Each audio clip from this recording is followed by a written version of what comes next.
यह कहानी है एक ऐसे गांव की जहां हर घर के बाहर शाम होते ही एक दिया जलाया जाता था। लोग कहते थे अगर दिया बुझ गया तो छाया घर में आ जाएगी। राहुल एक 28 साल का फोटोग्राफर था जो सालों बाद अपने ननिहाल गांव आया था। माँ की मौत के बाद वो कभी नहीं लौटा, लेकिन अब उसकी नानी की तबीयत बिगड़ गई थी। जैसे ही राहुल गाँव में पहुँचा, उसने देखा कि हर घर के बाहर एक दिया जल रहा है।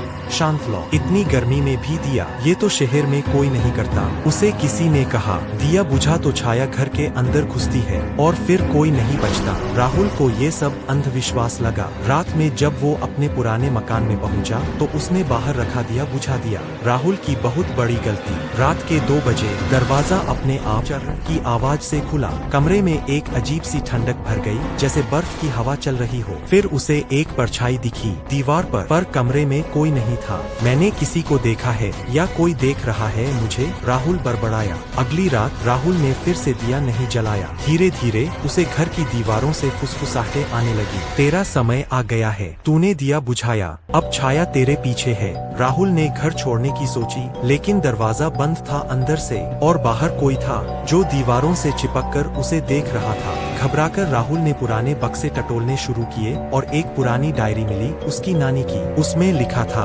छाया कभी नहीं मरी, हमने उसे घर के बाहर रोक दिया एक परंपरा से।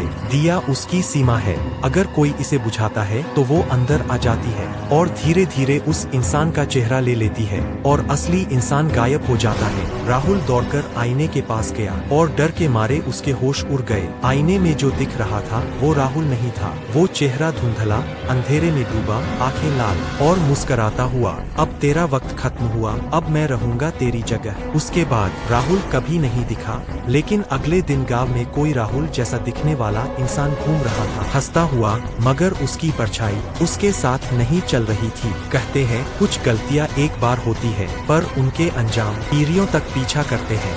डर का असली मजा तो यहाँ है। सब्सक्राइब करो, क्योंकि यहाँ कहानियाँ सिर्फ सुनाई नहीं जाती, महसूस की जाती है। कमेंट करके बताओ किस सीन ने तुम्हारे रोंगटे खड़े कर दिए। लाइक करो अगर तुमने भी किसी दिए के बुझने का डर महसूस किया। और हाँ, इस कहानी को उन दोस्तों के साथ शेयर करो जो रात में हॉरर देखने के बाद बेडरूम की लाइट ऑन करते हैं। ये था वेल ऑफ फियर, जहाँ डर का डोज मिलता है हर दिन उसी वक्त शाम 6 बजे। अगली कहानी जरा और गहरी होगी और शायद थोड़ी पर्सनल भी। कहानी खत्म हुई, लेकिन डर अब भी यही है। क्या तुम्हें भी लगा जैसे कोई अभी तुम्हारे पीछे से देख रहा हो?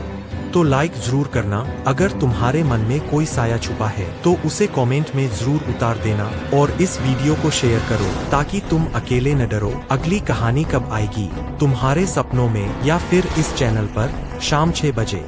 यह वीडियो पूरी तरह से काल्पनिक है और केवल मनोरंजन के उद्देश्य से बनाया गया है। इसमें दिखाए गए सभी पात्र, घटनाएं और स्थान काल्पनिक है और इनका वास्तविक जीवन से कोई लेना देना नहीं है। अगर किसी नाम, जगह या व्यक्ति से मिलती जुलती कोई बात हो तो वह सिर्फ एक संयोग है। यह वीडियो डर और सस्पेंस के लिए बनाया गया है, न कि किसी को आहत करने के लिए। कृपया इसे दिल से न लगाएं। यह कंटेंट 13 साल और उससे ऊपर के दर्शकों के लिए उपयुक्त है। दर्शकों से अनुरोध है सावधानी पूर्वक देखें।